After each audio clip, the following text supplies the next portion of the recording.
늦은 밤의 남대문 시장은 낮의 열기가 식어감에도 불구하고 여전히 분주했다. 좌판을 정리하는 상인들의 목소리와 식재료의 냄새, 그리고 곧 쏟아질 듯한 비를 머금은 습한 공기가 뒤섞여 독특한 활기를 자아냈다. 박하은은 마지막으로 설거지를 마치고 축축한 손을 앞치마에 닦으며 깊은 한숨을 내쉬었다. 그녀의 28해 인생은 이 시장의 낡은 국밥집처럼 고단함과 끈기로 얼룩져 있었다. 남편을 사고로 잃은 후 그녀의 세상은 오직 하나뿐인 딸 유나를 중심으로 돌아갔다. 낮에는 공장에서 포장 일을 하고 밤에는 이곳 식당에서 허드레시를 하며 하루하루를 버텼다. 지친 어깨를 짓누르는 삶의 무게에도 불구하고 하은은 딸의 웃는 얼굴을 떠올리며 희미하게 미소 지었다. 이제 집으로 돌아가면 작은 옥탑방에서 그녀를 기다리는 세상 가장 소중한 보물이 있을 것이다. 식당 주인에게 인사를 하고 밖으로 나오자 약속이라도 한 듯 굵은 빗방울이 후드득 떨어지기 시작했다. 하은은 낡은 가방으로 머리를 가린 채 발걸음을 재촉했다. 집으로 가는 길은 복잡한 골목길을 여러 개 지나야 했다. 어둡고 좁은 골목은 비까지 내리자 더욱 스산한 분위기를 풍겼고 하은은 본능적으로 몸을 움츠리며 걸음을 빨리 했다. 그때였다. 컴컴한 골목 깊숙한 곳에서 날카로운 비명과 함께 무언가 부딪히는 둔탁한 소리가 희미하게 들려왔다. 하은의 심장이 철렁 내려앉았다. 평소 같았으면 못 들은 척 위험한 일에 엮이지 않기 위해 서둘러 자리를 피했을 것이다. 하지만 아이의 겁에 질린 울음소리가 뒤섞여 들려오는 순간 그녀의 발은 땅에 뿌리 내린 듯 꼼짝도 하지 않았다. 그녀 안의 모성애가 이성을 압도했다. 위험하다는 경고등이 머릿속에서 울렸지만 아이의 울음소리는 마치 자신의 딸 유나가 울고 있는 것처럼 심장을 후벼 팠다. 하은은 망설임 끝에 숨을 죽이고 소리가 들려온 골목 안으로 조심스럽게 다가갔다. 벽에 몸을 기댄 채 고개를 살짝 내밀어 안을 엿본 순간 그녀는 숨을 멈췄다. 검은색 승합차 앞에서 건장한 남자 2명이 작은 아이의 팔을 거칠게 잡아 끌고 있었다. 아이는 필사적으로 발버둥치며 울고 있었지만 어른의 힘을 당해낼 수는 없었다. 아이의 얼굴은 공포로 하얗게 질려 있었고 그 모습이 하은의 가슴에 비수처럼 꽂혔다. 그녀는 주먹을 꽉 쥐었다. 경찰에 신고해야 했지만 핸드폰을 꺼낼 시간조차 없어 보였다. 남자들은 아이를 차에 거의 밀어넣고 있었다. 순간 하은의 눈에 옆에 쌓여 있는 빈 맥주 상자들이 들어왔다. 그녀는 더 이상 생각할 겨를도 없이 행동했다. 가장 가까이 있던 상자를 집어들어 남자들을 향해 힘껏 던졌다. 쨍그랑 요란한 소리를 내며 상자가 바닥에 부딪혀 깨졌고 남자들은 놀라 하은이 있는 쪽을 돌아보았다. 그 짧은 틈을 놓치지 않고 하은은 고함을 질렀다.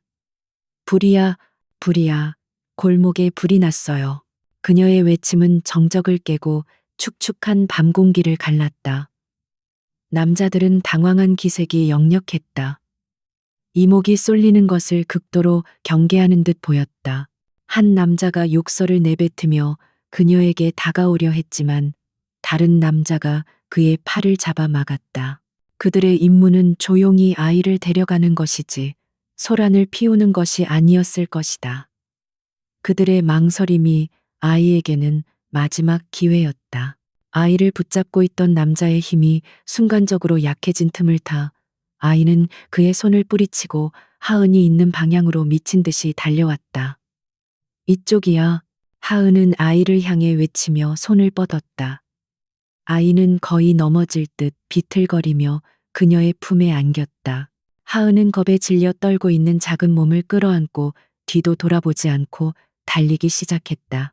뒤에서 남자들의 분노에 찬 고함 소리가 들려왔다. 저 여자 잡아. 빗속을 뚫고 쫓아오는 거친 발소리가 심장을 조여왔다. 하은은 시장의 지리에 익숙했다. 그녀는 아이의 손을 꽉 잡고 미로처럼 얽힌 좁은 골목길로 몸을 던졌다. 좌판과 쓰레기 더미, 좁은 통로 사이를 아슬아슬하게 빠져나가며 필사적으로 달렸다. 폐를 찌르는 듯한 고통과 함께 숨이 턱까지 차올랐다. 낡은 구두는 빗물에 미끄러져 몇 번이나 넘어질 뻔했다. 한 번은 균형을 잃고 벽에 부딪히면서 어깨에 강한 통증이 느껴졌지만 멈출 수는 없었다. 손에 잡힌 작은 아이의 떨림이 그녀를 계속 달리게 했다. 이 아이를 지켜야 한다는 생각만이 머릿속을 가득 채웠다. 한참을 달린 끝에 그들은 마침내 시장의 번화가 쪽으로 빠져나올 수 있었다. 환한 불빛과 늦은 시간까지 오가는 사람들 속으로 섞여 들어가자 뒤쫓아오던 발소리가 더 이상 들리지 않았다. 하은은 그제야 멈춰서서 가쁜 숨을 몰아쉬었다. 온몸은 땀과 비로 흠뻑 젖었고 욱신거리는 어깨는 아마 심하게 멍이 들었을 것이다. 그녀는 고개를 숙여 곁에 있는 아이를 살폈다. 대여섯 살쯤 되어 보이는 사내 아이는 값비싸 보이는 옷을 입고 있었지만 흙과 빗물로 엉망이 되어 있었다. 아이는 아무 말 없이 그저 겁에 질린 눈으로 그녀를 올려다보며 가느다란 손으로 그녀의 옷자락을 필사적으로 붙잡고 있었다. 그 작은 손의 힘이 하은의 마음을 아프게 했다. 괜찮아, 이제 괜찮아. 하은은 아이의 등을 부드럽게 쓸어주며 속삭였다. 그녀의 목소리는 숨이 차서 떨리고 있었지만 최대한 아이를 안심시키려 노력했다. 아이는 여전히 아무 말이 없었다. 극심한 공포로 인해 목소리를 잃은 듯 보였다. 하은은 아이를 이대로 둘 수 없다고 생각했다. 집으로 데려갈 수도, 그렇다고 길에 버려둘 수도 없는 노릇이었다. 결국 그녀는 가장 가까운 파출소를 향해 발걸음을 옮겼다. 파출소의 환한 불빛이 보이자 긴장이 조금 풀리는 것 같았다. 안으로 들어서자 야간 근무를 서던 젊은 경찰이 의아한 눈으로 흠뻑 젖은 그녀와 아이를 번갈아 보았다. 하은은 자초지종을 설명하기 시작했고 그녀의 이야기가 진행될수록 경찰의 표정은 심각해졌다. 조사를 받는 동안 아이는 하은의 곁에서 한시도 떨어지려 하지 않았다. 경찰이 부모님 이름이나 집 주소를 물었지만 아이는 고개를 저으며 하은의 등 뒤로 숨을 뿐이었다. 결국 아이에게서는 아무런 정보도 얻을 수 없었다. 하은은 자신의 연락처와 인적 사항을 남기고 나서야 자리에서 일어설 수 있었다. 어깨의 통증이 점점 심해지고 있었다. 파출소를 나서기 전 하은은 마지막으로 아이를 돌아보았다. 여자 경찰이 건네준 따뜻한 우유컵을 들고 있었지만 아이의 시선은 오직 문을 나서는 하은에게 고정되어 있었다. 그 눈빛에는 세상에 홀로 남겨진 듯한 깊은 불안과 간절한 애원이 담겨 있었다. 하은은 차마 발걸음이 떨어지지 않았지만 집에서 기다리고 있을 딸 유나 생각에 마음을 다잡아야 했다. 그녀는 무거운 마음으로 파출소를 나섰다. 빗줄기는 어느새 조금씩 가늘어지고 있었다. 하지만 하은은 알지 못했다. 이 밤의 사건으로 인해 그녀의 평범했던 삶의 궤도가 송두리째 바뀌게 될 것이라는 사실을, 그녀가 무심코 구해낸 작은 아이가 거대한 운명의 소용돌이의 중심이라는 것을. 다음 날 새벽, 하은은 온몸이 쑤시는 통증에 잠에서 깼다. 어젯밤의 기억은 마치 끔찍한 악몽처럼 생생했다.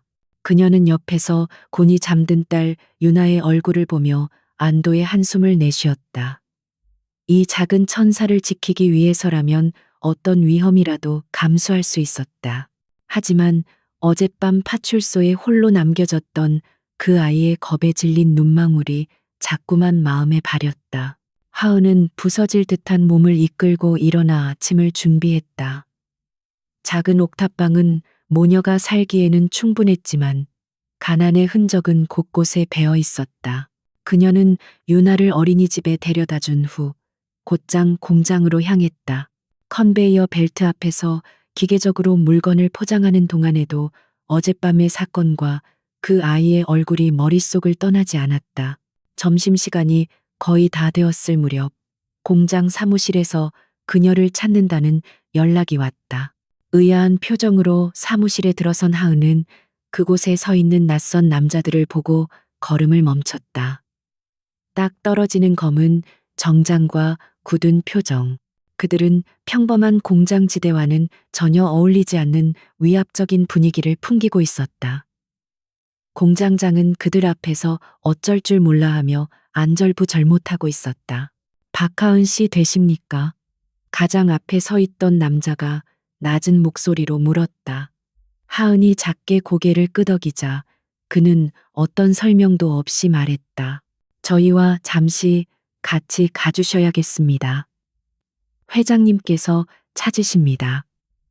회장님이라는 단어에 하은의 머릿속은 더욱 복잡해졌다. 그녀는 평생 회장님이라고 불릴 만한 사람을 만난 적이 없었다. 그녀가 망설이자 남자는 부드럽지만 단호한 어조로 덧붙였다. 어제 구해주신 아이의 아버님이십니다. 그 말에 하은은 더 이상 거절할 수 없었다. 그녀는 남자들을 따라 검은 세단에 올라탔다. 차는 서울의 번잡한 거리를 미끄러지듯 달려 강남의 한 대형 종합병원으로 향했다. 하은은 생전 처음 와보는 병원의 규모에 압도당했다.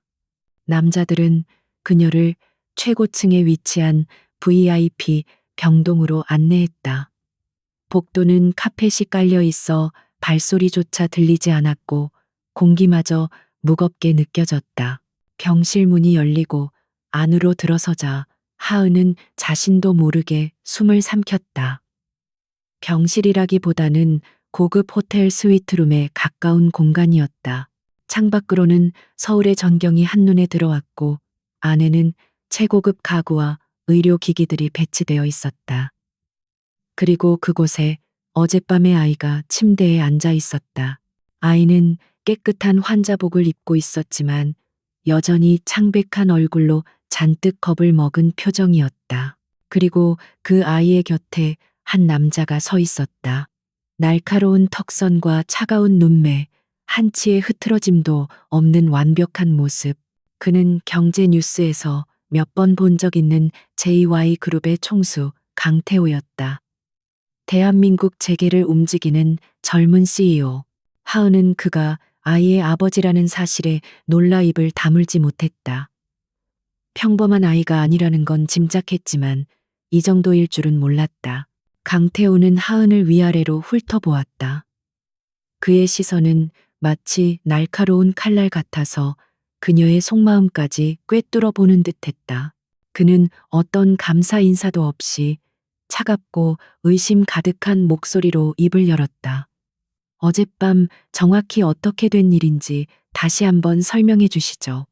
아주 상세하게. 그의 말투에는 그녀를 잠재적인 공범이나 돈을 노린 사람으로 여기는 기색이 역력했다. 하은은 순간적으로 모욕감에 얼굴이 붉어졌지만 아이의 불안한 눈빛을 보고 마음을 다잡았다. 그녀는 억울함을 누르고 어젯밤 있었던 일을 차분하게 설명하기 시작했다. 그녀의 이야기는 꾸밈없고 담백했다. 그저 아이의 비명을 들었고 위험에 처한 것을 보았고 그래서 도왔을 뿐이라고. 보상을 바란 적도 그 아이가 누구인지 알려고 한 적도 없다고 말했다. 태호는 팔짱을 낀 채 미동도 없이 그녀의 이야기를 들었다. 그의 표정은 여전히 읽을 수 없었다. 그때였다. 침대에 조용히 앉아있던 아이. 민준이 갑자기 침대에서 내려와 하은에게로 달려왔다. 그리고는 그녀의 등 뒤로 숨어 옷자락을 꽉 붙잡았다. 그동안 아버지인 태호를 포함해 그 누구에게도 마음을 열지 않고 굳게 입을 다물고 있던 아이의 예상치 못한 행동이었다. 태호의 눈이 순간 크게 흔들렸다. 그는 아들이 낯선 사람에게 저토록 의지하는 모습을 단 한 번도 본 적이 없었다. 민주는 극심한 충격으로 실어증 증세까지 보이고 있었다. 그런 아들이 유일하게 반응을 보인 대상이 바로 눈앞의 이 여자 박하은이었다. 그녀의 말은 거짓이 아닐지도 모른다. 아니, 저 아이의 행동이 그녀의 진심을 증명하고 있었다.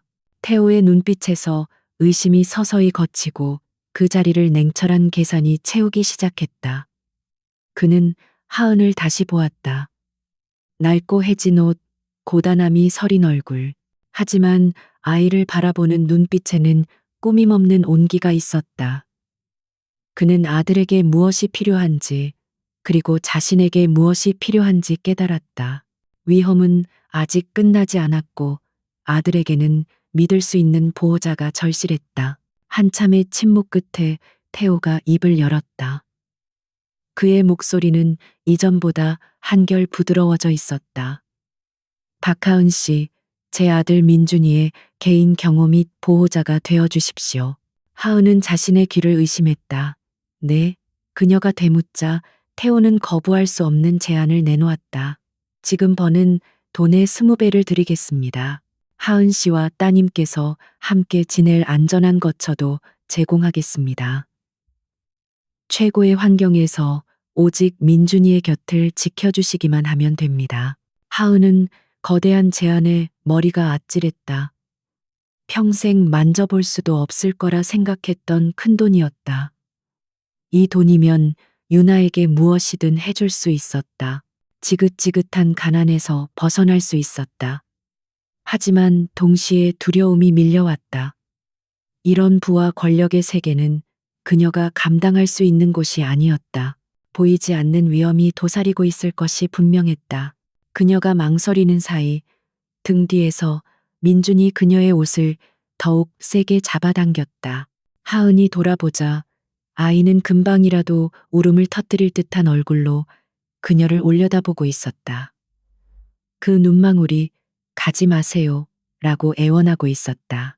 하은의 마음이 약해졌다. 그녀는 자신의 딸 유나를 떠올렸고 눈앞에 상처 입은 작은 아이를 보았다. 두 아이의 모습이 겹쳐 보였다. 하은은 깊은 숨을 내쉬고 결심을 굳혔다. 그녀는 강태호를 똑바로 쳐다보며 말했다. 제 딸 유나도 함께 있어야 합니다. 그리고 제 딸에게도 안전을 보장해 주셔야 합니다. 그것은 그녀의 유일한 조건이었다. 태호는 망설임 없이 고개를 끄덕였다. 물론입니다. 그건 당연한 조건입니다. 그렇게 거래는 성사되었다.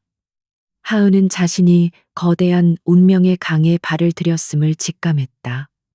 희망과 불안이 뒤섞인 복잡한 감정이 그녀를 휘감았다.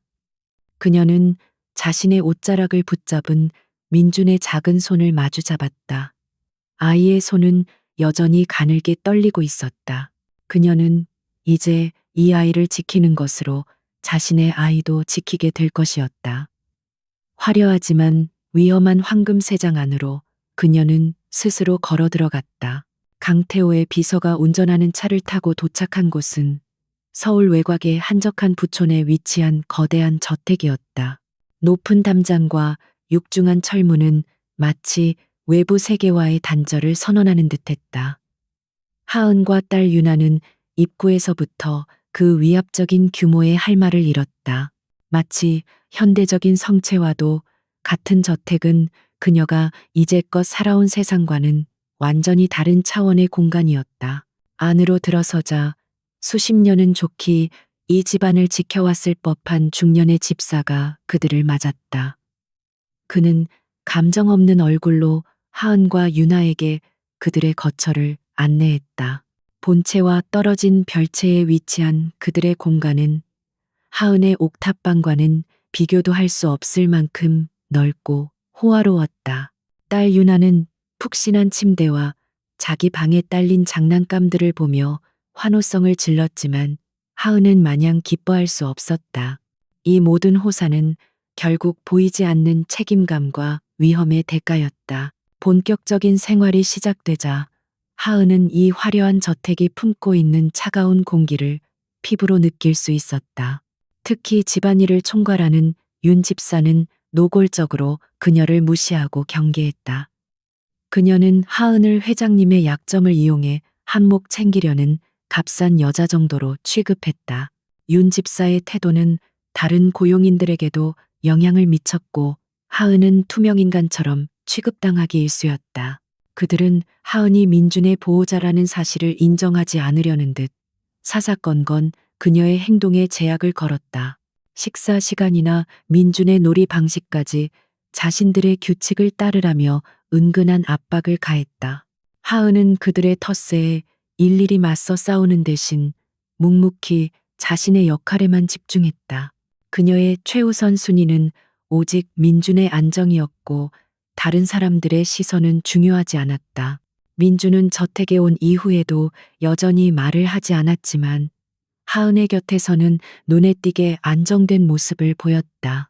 아이는 그림자를처럼 그녀를 따라다녔고 잠을 잘 때도 그녀의 손을 잡아야만 잠이 들었다. 하은은 그런 아이에게 정성을 다했다. 함께 그림을 그리고 책을 읽어주고 정원에서 조용히 산책을 하며 아이의 다친 마음을 조심스럽게 두드렸다. 그러던 어느 주말 오후였다.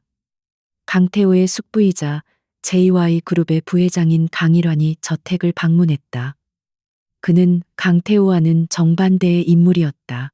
늘 사람 좋은 미소를 띠고 있었고 누구에게나 친절하고 사근사근하게 말을 건넸다.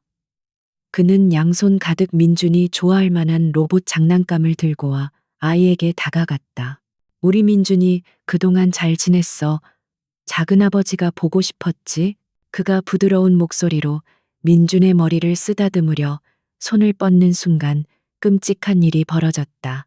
그동안 조용했던 민준이 갑자기 날카로운 비명을 지르며 하은의 등 뒤로 숨었다. 아이의 온몸은 사시나무처럼 떨리고 있었고 얼굴은 공포로 하얗게 질려 있었다. 그 모습은 납치되던 그날 밤보다 더 극심한 공포에 사로잡힌 듯 보였다. 강일환의 얼굴에 순간 당혹스러운 기색이 스쳤지만 그는 곧 인자한 미소를 되찾으며 말했다. 아이고, 아이가 아직 충격에서 벗어나지 못했나 보군요. 낯선 사람을 경계하는 모양입니다. 그의 말은 합리적으로 들렸지만 하은은 무언가 이상하다는 느낌을 지울 수 없었다. 민주는 다른 고용인들이나 낯선 방문객 앞에서는 그저 무표정하게 피할 뿐 이렇게까지 극단적인 공포 반응을 보인 적은 없었다. 강일환이 거실을 나갈 때까지 민주는 하은의 등 뒤에서 꼼짝도 하지 않았다. 그가 완전히 사라지고 나서야 아이는 고개를 들고 떨리는 목소리로 하은의 귓가에 속삭였다. 무서워요. 저 아저씨 싫어요. 나쁜 사람이야. 그 말은 단순한 아이의 투정이 아니었다. 그 목소리에는 영혼 깊은 곳에서부터 우러나오는 듯한 본능적인 공포와 확신이 담겨 있었다. 그날 밤 하은은 잠든 민준의 곁을 지키며 깊은 생각에 잠겼다. 아이의 특별한 능력. 그것은 어쩌면 심리적인 충격으로 인한 과민 반응이 아닐지도 모른다. 사람의 악의를 꿰뚫어 보는 본능적인 감각일지도 모른다는 생각이 처음으로 그녀의 머리를 스쳤다. 강일환의 사람 좋은 미소 뒤에 감춰진 서늘한 무언가를 오직 민준이만이 감지한 것일지도 모른다. 그녀는 창밖의 어두운 정원을 내려다보았다. 아름답게 가꾸어진 정원은 어둠 속에서 음산한 그림자를 드리우고 있었다. 이 거대한 저택은 안전한 피난처가 아니었다. 오히려 진짜 위험은 바로 이 안에 가장 가까운 곳에 도사리고 있는지도 모른다. 그녀는 이제 민준을 지키는 것뿐만 아니라 아이의 그 불가사의한 경고에도 귀를 기울여야 함을 깨달았다. 보이지 않는 적과의 싸움은 이제 막 시작된 것이었다. 그녀가 이 집에 들어온 이후로 처음으로 강태호가 서재에서 나와 그녀에게 다가왔다. 그는 낮 동안의 소란에 대해 들은 듯 했다. 그는 민준의 상태를 물었고 하은은 아이가 겨우 잠들었다고 답했다. 태호는 잠시 침묵하더니 숙부님은 민준이를 아끼시는 분입니다. 아이가 아직 불안정해서 그런 것이니 너무 신경 쓰지 마십시오. 라고 말했다. 하지만 그의 눈빛 어딘가에도 미세한 불안감이 스쳐 지나가는 것을 하은은 놓치지 않았다. 그 역시 무언가를 의심하고 있었지만 차마 믿고 싶지 않은 듯했다. 강일환의 방문 이후 저택의 공기는 더욱 미묘하게 흘러갔다. 하은은 민준의 경고를 마음에 새기고 아이의 모든 행동과 반응에 이전보다 훨씬 더 깊은 주의를 기울였다. 한편 강일환은 자신의 계획이 뜻대로 풀리지 않자 다음 수를 준비하기 시작했다. 그는 박하은이라는 여자가 강태호의 신뢰를 얻기 전에 그녀를 쫓아내야만 했다. 이번에는 더 교묘한 방법이 필요했다. 그는 윤 집사에게 은밀하게 연락했다. 강일환은 태호의 안전을 걱정하는 충직한 숙부인 척 연기하며 외부에서 들어온 저 여자가 과연 민준이를 제대로 돌볼 능력이 있는지 확인해 봐야 하지 않겠냐며 윤 집사의 충성심과 질투심을 동시에 자극했다. 그는 작은 사고를 위장하여 하은의 대처 능력을 시험해 보자고 제안했고 윤 집사는 기꺼이 그의 계획에 동참했다. 그들의 목표는 저택 중앙에 위치한 거대하고 아름다운 대리석 계단이었다. 민준이 평소에 장난감 자동차를 굴리며 놀기 좋아하는 장소였다. 윤 집사는 하은이 잠시 한눈을 파는 사이 계단 맨 위쪽 바닥에 거의 보이지 않는 투명한 오일을 얇게 발라놓았다. 누구든 그곳을 밟는다면 심하게 미끄러져 넘어질 것이고 아이가 구른다면 끔찍한 결과로 이어질 수 있는 잔인한 함정이었다. 그날 오후 하은은 민준과 함께 놀이방에서 시간을 보내고 있었다. 그런데 민준은 평소와 달리 안절부절 못하며 불안한 기색을 보였다. 아이는 자꾸만 창밖에 중앙 계단 쪽을 힐끔거리며 하은의 옷소매를 잡아당겼다. 저기 가면 안 돼요. 아이는 거의 들리지 않는 작은 목소리로 속삭였다. 계단, 미끄러워요. 넘어져요. 지난번 강일환에 대한 아이의 반응을 똑똑히 기억하고 있던 하은은 이 말을 허투루 듣지 않았다. 그녀는 민준의 경고에서 본능적인 위험 신호를 감지했다. 왜 그렇게 생각해, 민준아? 그녀가 묻자 아이는 그저 고개를 저으며 느낌이 이상해요. 아주 나쁜 느낌이에요. 라고만 답했다. 하은은 아이를 안심시키며 알겠다고 고개를 끄덕였다.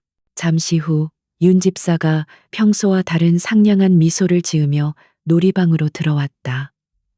그녀는 민준이 가장 아끼는 빨간색 스포츠카 장난감을 손에 들고 있었다. 민준 도련님, 중앙 계단에서 자동차 경주 놀이할까요?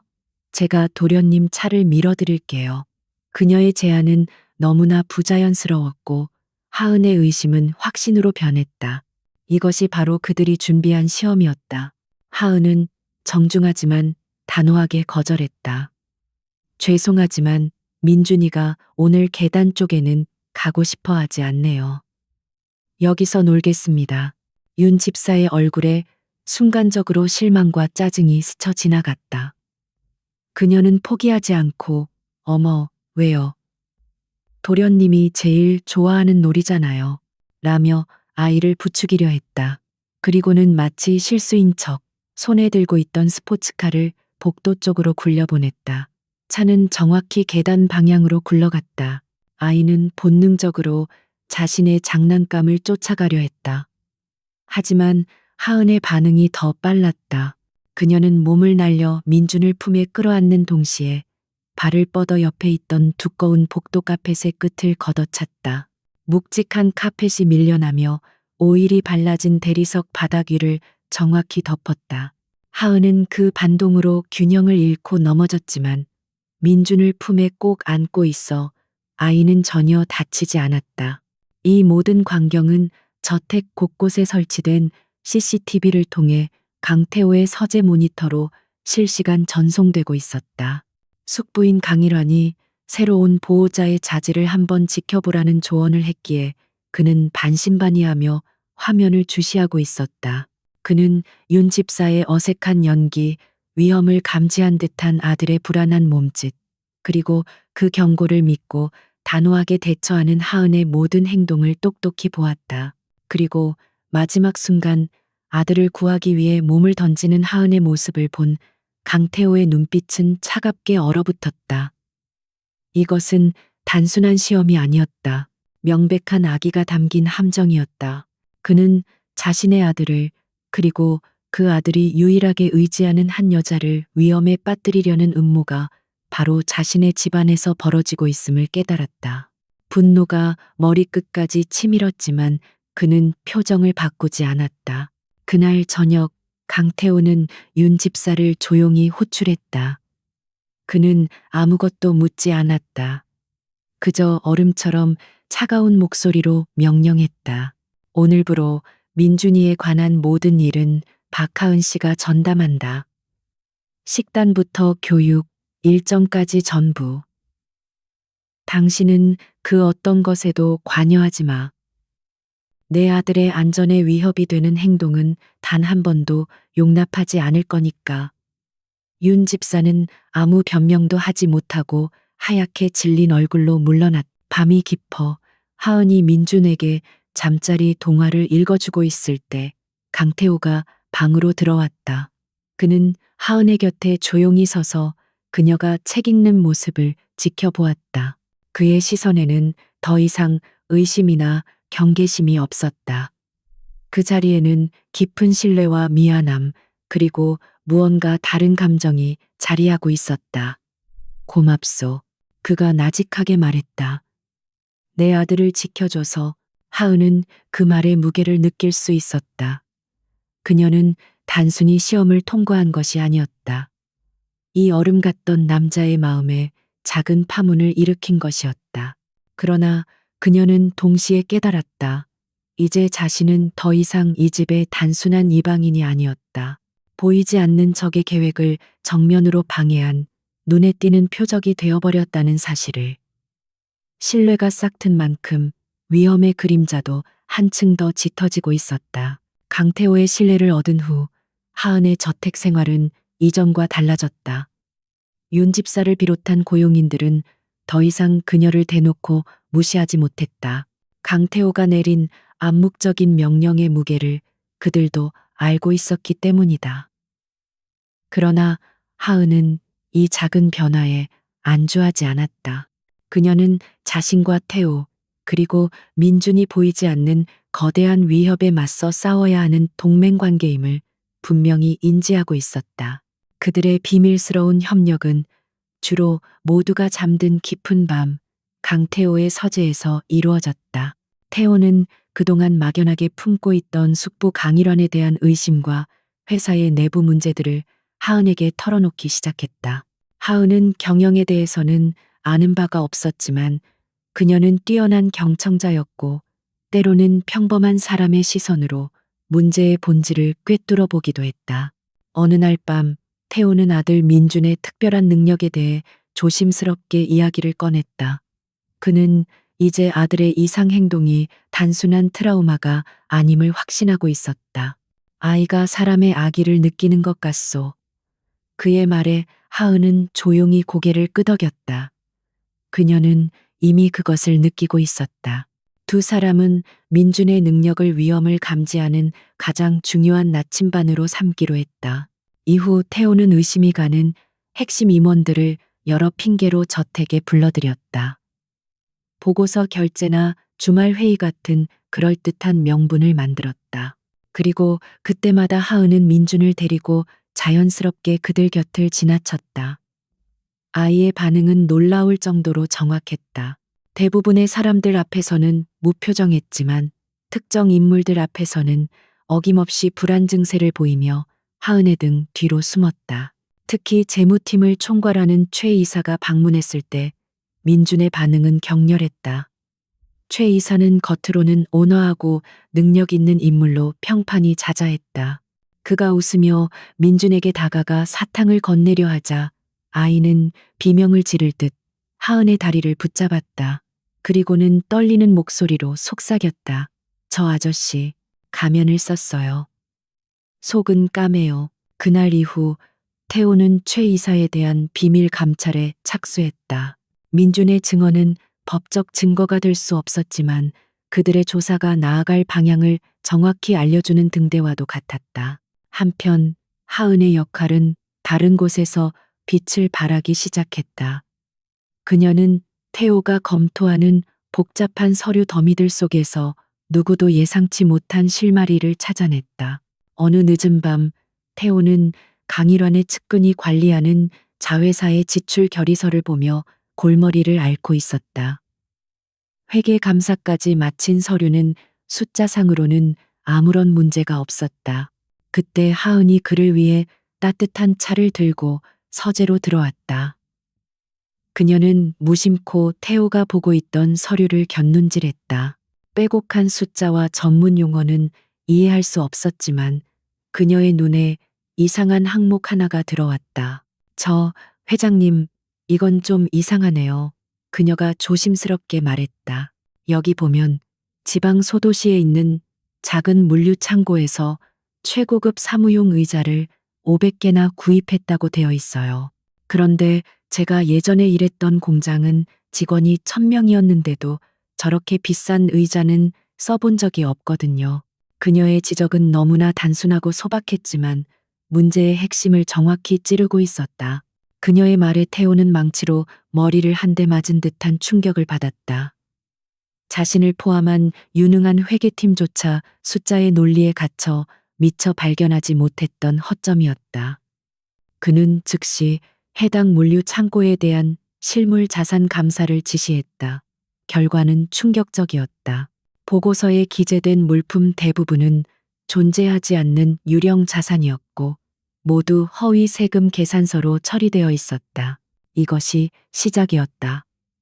하은의 상식적인 의무는 그들이 거대한 비리의 실체를 파헤치는 첫 번째 열쇠가 되었다. 그들은 비슷한 방식으로 부풀려진 경비 항목들을 줄줄이 찾아냈고 그 돈의 흐름을 역추적했다.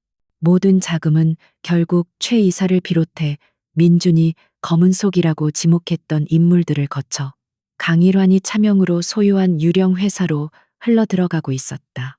모든 조각이 맞춰지는 순간 태호와 하은은 숨을 삼켰다. 강일환의 목표는 단순히 민준을 해치고 상속권을 빼앗는 것이 아니었다. 그는 오랫동안 회사의 자금을 빼돌려 자신만의 왕국을 건설하고 있었던 것이다. 납치 시도는 그의 거대한 계획의 일부에 불과했다. 그는 JY 그룹을 안에서부터 좀먹게 한 뒤 결정적인 순간에 모든 것을 집어삼키려 하고 있었다. 서재의 책상 위에는 그들의 노력으로 찾아낸 증거들이 어지럽게 널려 있었다. 두 사람은 말없이 서로를 바라보았다.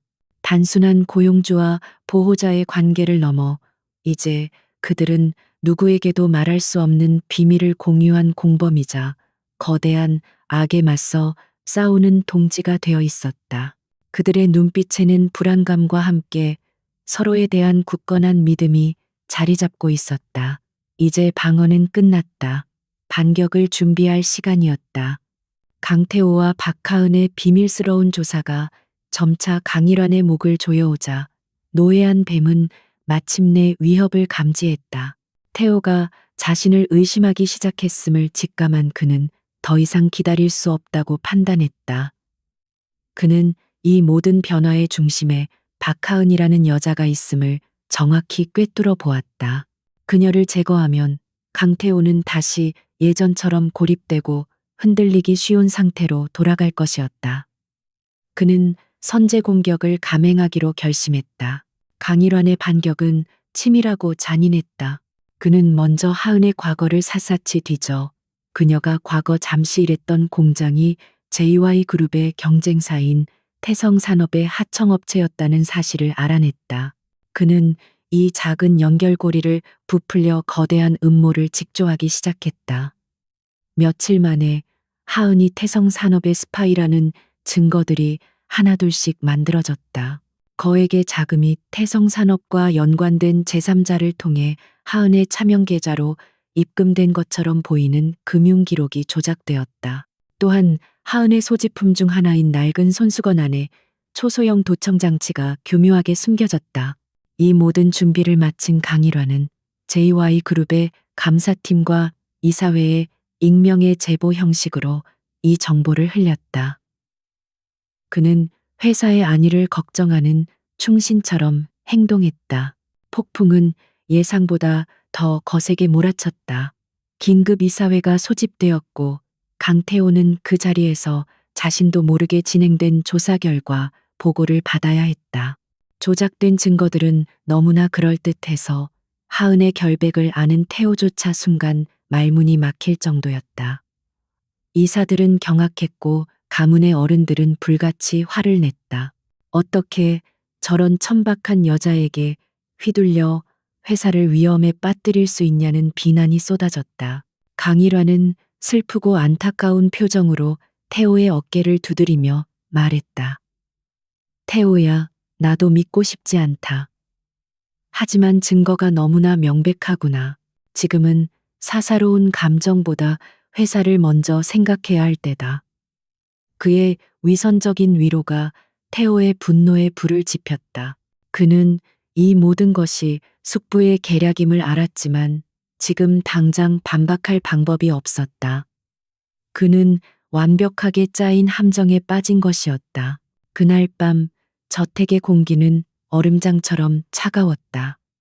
태호는 서재에서 하은을 마주했다. 그는 모든 상황을 설명했고 그의 목소리에는 무력감과 분노가 뒤섞여 있었다. 미안하오. 당신을 지켜주지 못했소. 하은은 조용히 그의 이야기를 들었다.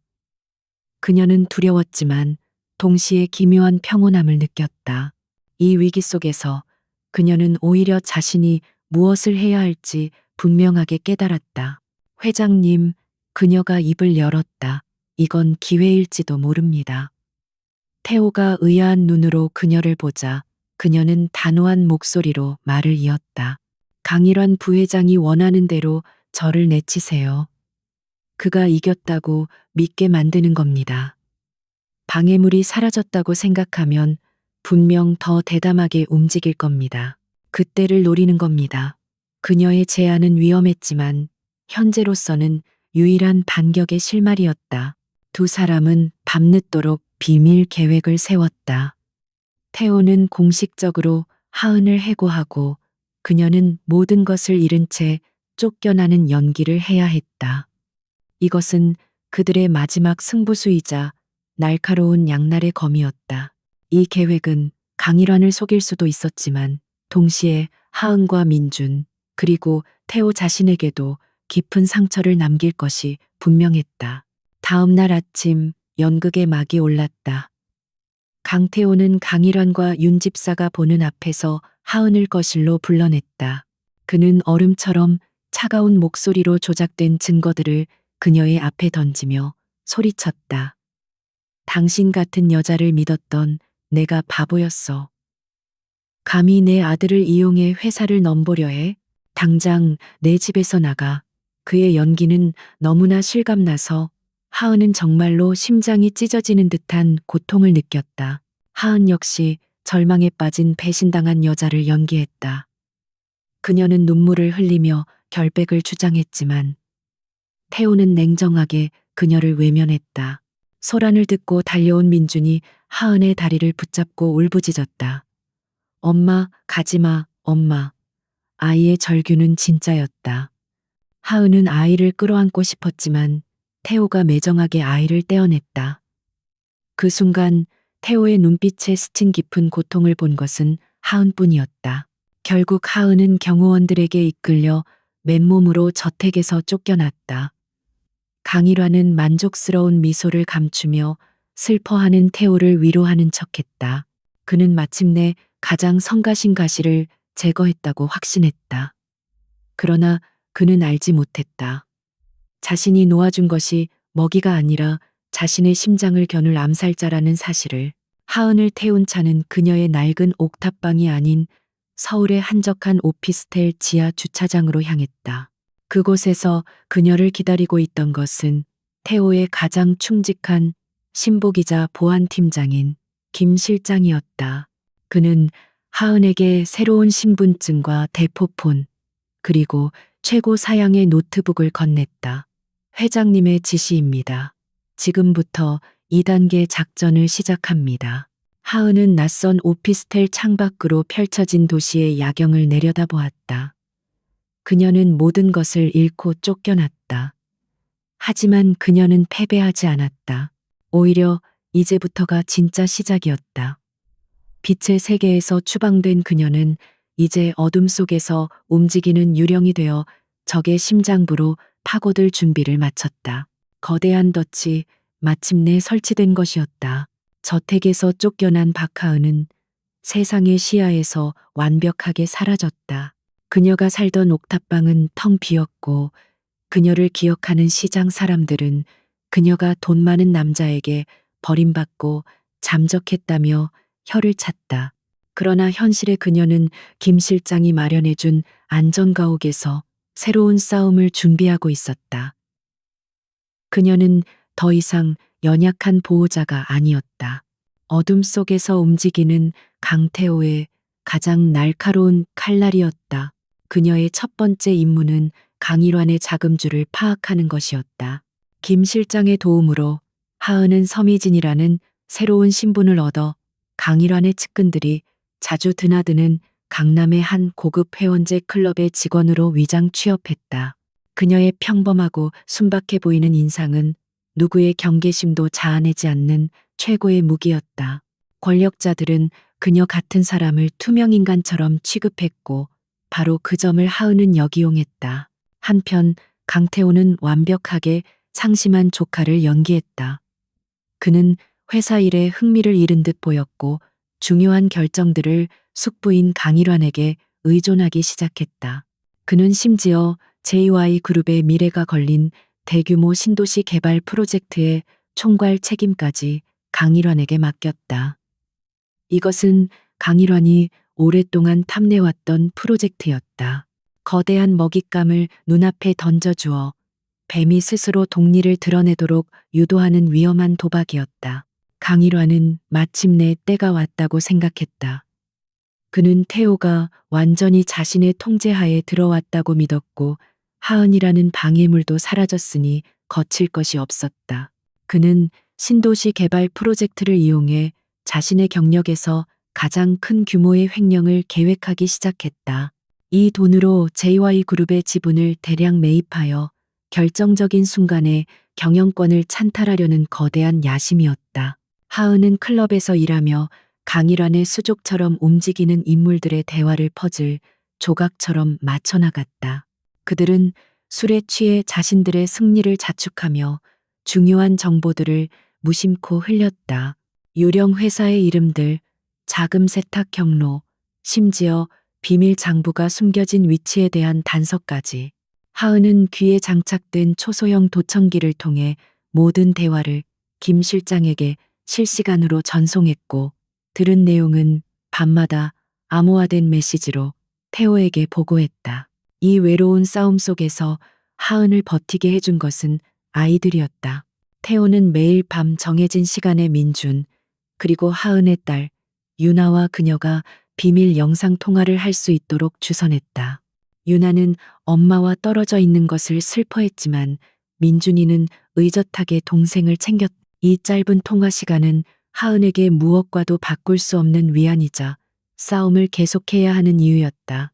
영상 통화는 그들의 중요한 정보 수집 수단이 되기도 했다. 하루는 태호가 강일환이 새로 추천한 비서실장 후보를 서재로 불렀을 때 마침 하은과 영상 통화가 연결되어 있었다. 화면 너머로 그 남자를 본 민주는 갑자기 표정이 굳어지며 화면 구석으로 숨어버렸다. 저 아저씨 웃고 있는데 눈은 안 웃어요.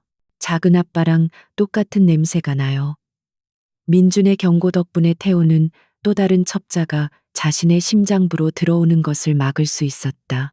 하은이 수집한 정보와 민준의 직관, 그리고 김 실장 팀의 추적이 합쳐지면서 강일환의 범죄 네트워크의 전체적인 윤곽이 드러나기 시작했다.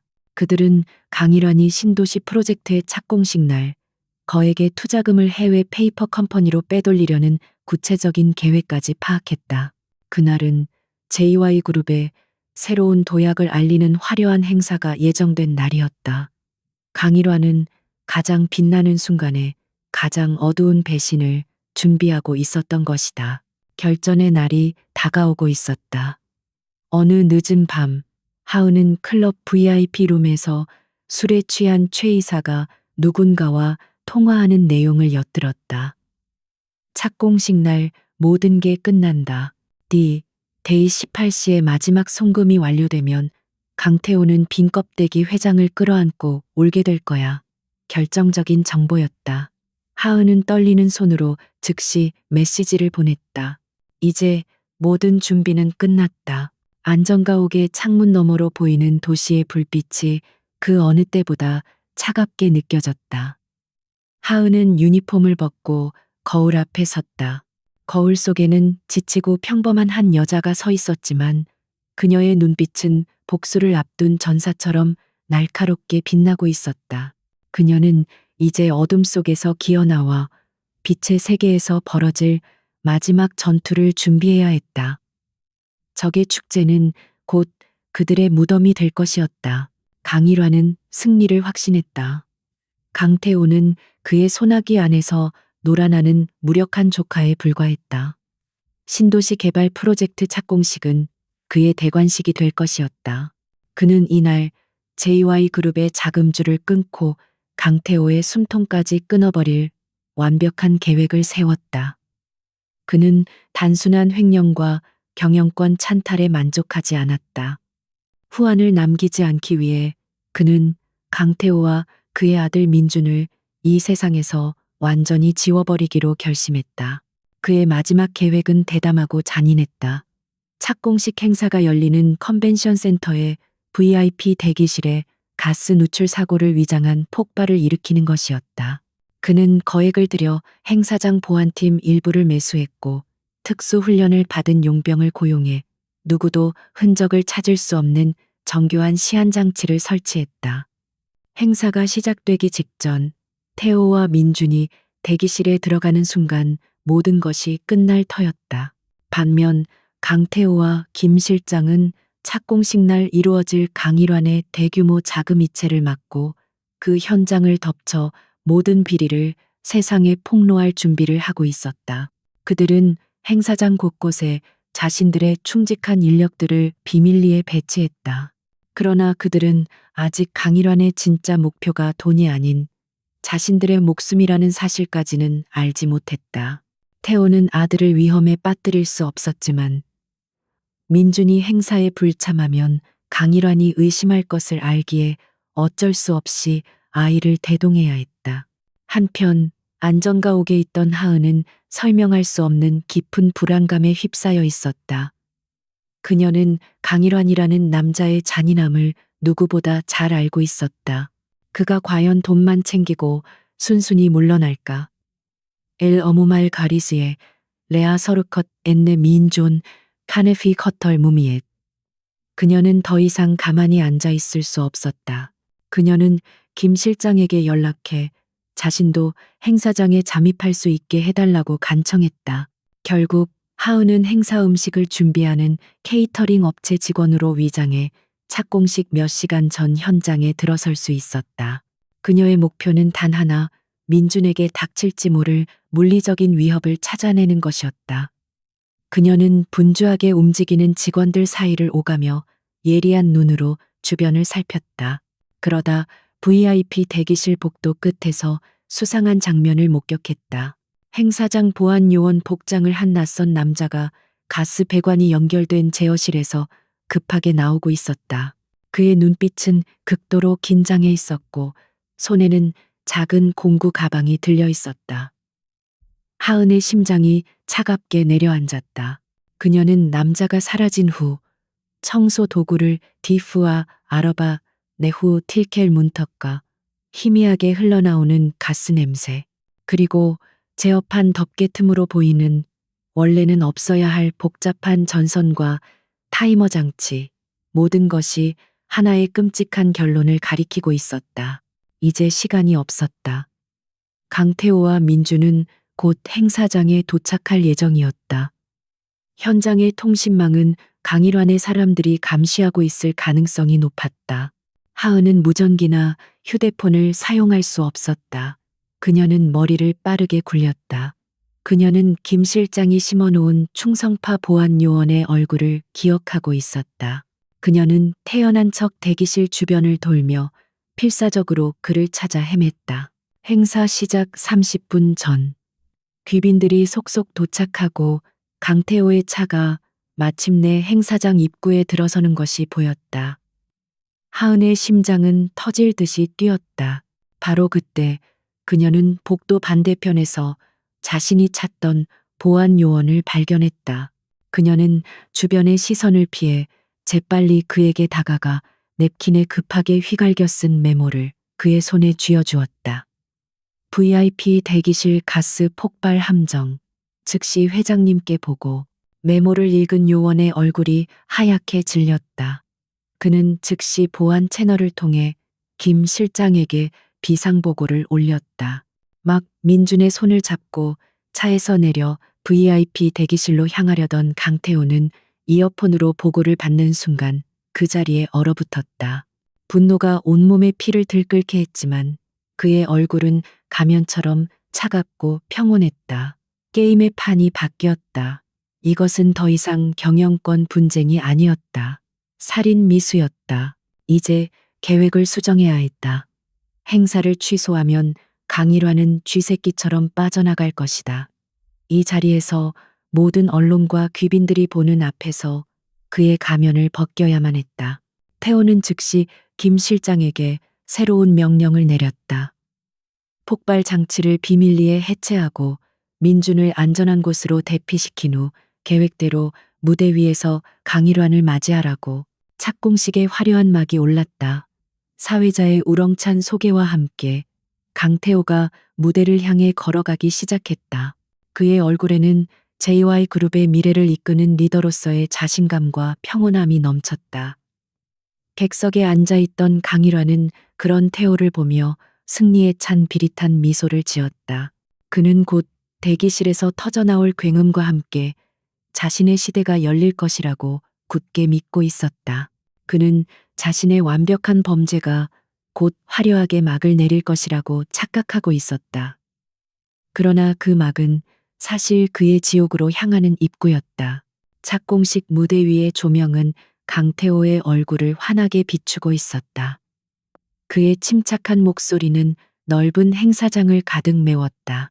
그는 신도시 프로젝트의 청사진을 열정적으로 설명했지만 그의 연설에는 날카로운 가시가 숨어 있었다. 새로운 도시를 건설하는 것은 낡고 썩은 토대를 걷어내는 것에서부터 시작해야 합니다. 내부에서부터 건물을 좀먹는 배신과 부패를 도려내지 않는다면 아무리 화려한 외벽을 세워도 결국 모래성처럼 무너질 것입니다. 객석에 앉은 강일환의 미소가 미세하게 굳어졌다. 태호의 모든 단어는 마치 자신을 겨냥한 화살처럼 날아와 밝히는 듯했다. 불안감이 엄습했지만 그는 애써 태연한 척했다. 어차피 몇 분 뒤면 모든 것이 끝날 터였다. VIP 대기실의 시계는 정확히 폭발 시간을 향해 가고 있었다. 그는 마지막 순간을 즐기기로 마음먹었다. 바로 그 순간 태호의 연설이 잠시 멈췄다. 그리고 그의 등 뒤에 있던 거대한 스크린의 화면이 바뀌었다. 화려한 프로젝트 홍보 영상 대신 나타난 것은 차가운 숫자들이 찍힌 은행거래 내역서였다. 강일환의 차명 계좌에서 해외 유령 회사로 흘러들어간 수천억 원의 자금 흐름도였다.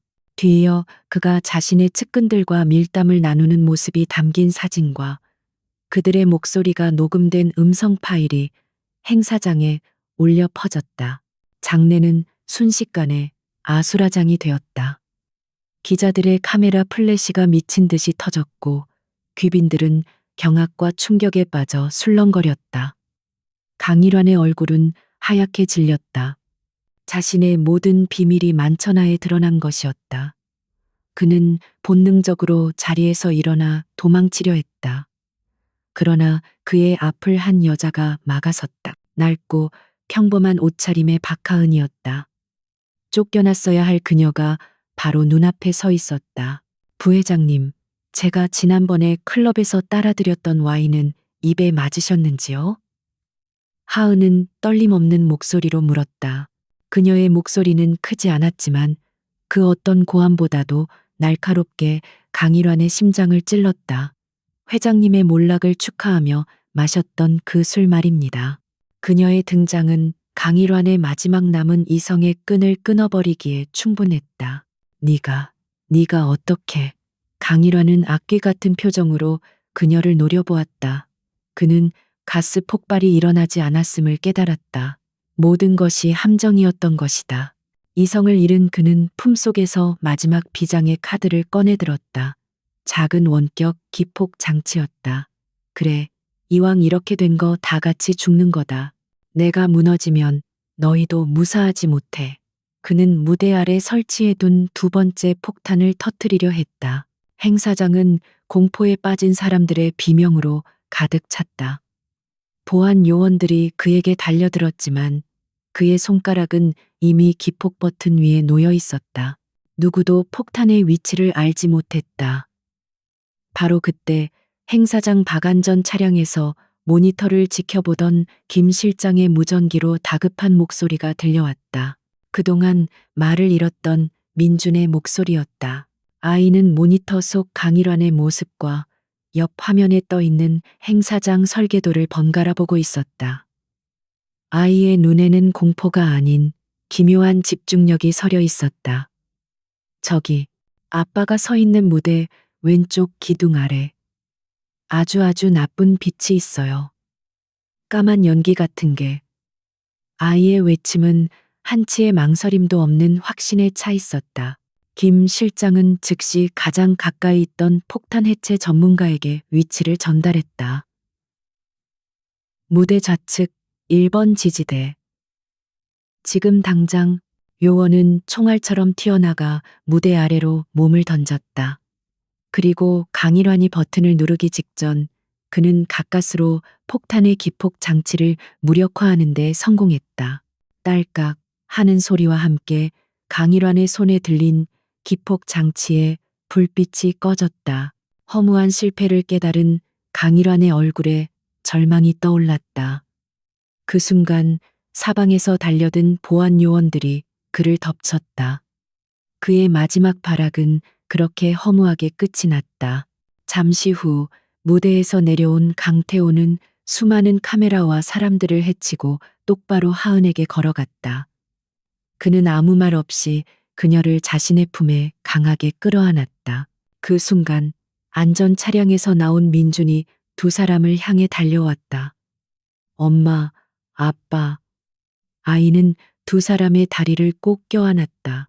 아수라장 같은 혼란 속에서 세 사람은 세상의 모든 소음이 차단된 듯 서로를 부둥켜 안았다. 길고 길었던 어둠이 걷히고 마침내 그들만의 세상에 새로운 새벽이 밝아오고 있었다. 악인의 화려한 축제는 그의 파멸과 함께 막을 내렸다. 착공식의 혼란은 경찰과 구급차가 도착하면서 서서히 정리되기 시작했다. 강일환과 그의 하수인들은 혐오와 경멸의 눈초리 속에서 수갑을 찬 채 연행되었다. 대한민국을 뒤흔든 재벌가의 추악한 스캔들은 그렇게 막을 내렸지만 새로운 이야기의 서막이 오르고 있었다. 강태호는 자신과 하은 그리고 민준을 향해 쏟아지는 수많은 카메라 플래시를 자신의 몸으로 막아서며 그들을 안전한 곳으로 이끌었다. 며칠 후 강태호는 JY그룹 본사에서 공식 기자회견을 열었다. 수많은 취재진 앞에서 그는 담담하게 이번 사태의 전말을 밝혔다. 그는 숙부의 배신과 탐욕을 숨기지 않았고 회사가 겪은 위기를 솔직하게 인정했다. 그의 정직한 태도에 시장의 불안감은 점차 신뢰로 바뀌어 갔다. 그는 회사를 바로 세울 강력한 리더의 모습을 보여주었다. 기자회견이 거의 끝나갈 무렵 그는 모든 카메라를 정면으로 응시하며 말했다. 그리고 마지막으로 이 모든 위기 속에서 저와 제 아들 그리고 JY그룹을 구한 한 사람에 대해 이야기하고 싶습니다. 장내의 모든 시선이 그에게 집중되었다. 그녀는 박하은 씨입니다. 세상은 그녀를 산업 스파이로 오해했지만 그녀는 누구보다 용감하고 지혜로운 영웅이었습니다. 그는 하은이 겪어야 했던 고통과 희생에 대해 진심으로 사과했다. 그리고는 잠시 숨을 고른 뒤 전 세계가 지켜보는 앞에서 자신의 가장 깊은 속마음을 고백했다. 박하은 씨는 제 아들의 보호자였을 뿐만 아니라 어둠 속에 갇혀있던 저를 구원해준 빛이었습니다. 저는 그녀를 사랑합니다. 그리고 제 남은 평생을 그녀와 함께하며 그녀와 아이들을 지키고 싶습니다. 이 고백은 JY 그룹의 주가보다 더 뜨거운 화제가 되었다. 그 시각 저택에서 기자회견을 지켜보던 하은은 자신도 모르게 눈물을 흘리고 있었다. 그녀의 옆에는 딸 유나가, 그리고 그 곁에는 민준이가 나란히 앉아 있었다. 아이들은 화면 속 태호의 모습을 보며 환하게 웃고 있었다. 길고 길었던 불안과 공포의 시간이 끝나고 마침내 따뜻하고 안전한 현실이 찾아온 것이었다. 모든 것이 제자리를 찾은 저택은 더 이상 차가운 황금 새장이 아니었다. 그곳은 웃음소리와 온기로 가득 찬 진정한 가정이 되어가고 있었다. 민준이는 더 이상 말을 잃은 아이가 아니었다. 그는 조금씩 세상과 소통하기 시작했고, 특히 새로 생긴 동생 유나를 살뜰히 챙기는 듬직한 오빠가 되었다. 아이들은 넓은 정원을 함께 뛰어놀며 진짜 남매처럼 서로에게 의지했다. 어느 햇살 좋은 오후, 태호는 하은의 손을 잡고 그녀가 처음 이 집에 왔을 때 민준이를 구했던 그 대리석 계단 앞에 섰다. 그는 주머니에서 작은 벨벳 상자를 꺼내 그녀 앞에 무릎을 꿇었다. 그 안에는 화려하지 않지만 맑고 영롱하게 빛나는 다이아몬드 반지가 들어 있었다. 하은 씨, 그가 진심을 담아 말했다. 나와, 그리고 우리 아이들과 함께 가족이 되어 주시겠습니까? 하은은 눈물 어린 미소로 고개를 끄덕였다. 그녀는 가난한 미혼모로서 오직 딸을 위해 하루하루를 버텨왔다. 부와 명예는 꿈꿔본 적도 없었다. 하지만 한 아이를 구하려는 작은 용기가 그녀의 삶을 통째로 바꾸어 놓았다. 그녀는 돈이나 지위가 아닌 세상에서 가장 강하고 따뜻한 사랑과 가족을 얻게 된 것이었다. 시간이 흘러 1년 뒤 저택의 정원에서는 작은 파티가 열리고 있었다. 민준과 유나의 합동 생일 파티였다. 강태호는 아이들을 위해 직접 바비큐를 굽고 있었고 하은은 행복한 미소로 그 모습을 바라보고 있었다. 아이들의 웃음소리가 싱그러운 여름바람을 타고 정원 가득 퍼져나갔다. 민준이가 케이크에 촛불을 끄기 전 잠시 눈을 감고 무언가를 느끼는 듯했다. 아이는 이내 활짝 웃으며 하은을 돌아보았다. 엄마, 오늘 여기 있는 모든 사람들의 마음이 무지개처럼 반짝반짝 빛나고 있어요. 아이의 특별한 능력은 이제 더 이상 공포의 대상이 아니었다. 그것은 세상의 아름다움을 느끼는 축복이 되어 있었다. 하은은 아이를 따뜻하게 안아주었다. 진정한 힘은 초능력이 아니라 서로를 아끼고 사랑하는 마음에서 나온다는 것을 그녀는 이제 알고 있었다. 그녀는 자신의 새로운 가족을 바라보며 조용히 속삭였다. 고마워, 이 모든 것을 가능하게 해줘서.